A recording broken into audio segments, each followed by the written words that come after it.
After this, Jesus crossed over to the far side of the Sea of Galilee, also known as the Sea of Tiberias.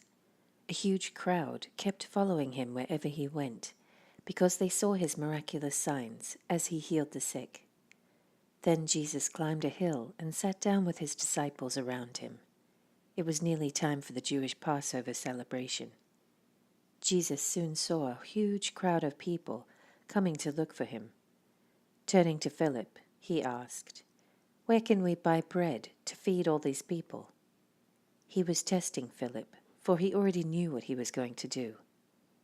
Philip replied, "Even if we worked for months, we wouldn't have enough money to feed them." Then Andrew, Simon Peter's brother, spoke up. "There's a young boy here with 5 barley loaves and 2 fish, but what good is that with this huge crowd?" "Tell everyone to sit down," Jesus said. So they all sat down on the grassy slopes. The men alone numbered about 5,000. Then Jesus took the loaves, gave thanks to God, and distributed them to the people. Afterward he did the same with the fish, and they all ate as much as they wanted. After everyone was full, Jesus told his disciples, "Now gather the leftovers so that nothing is wasted."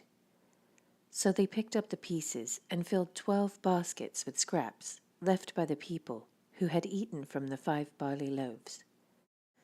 When the people saw him do this miraculous sign, they exclaimed, "Surely he's the prophet we have been expecting." When Jesus saw that they were ready to force him to be their king, he slipped away into the hills by himself.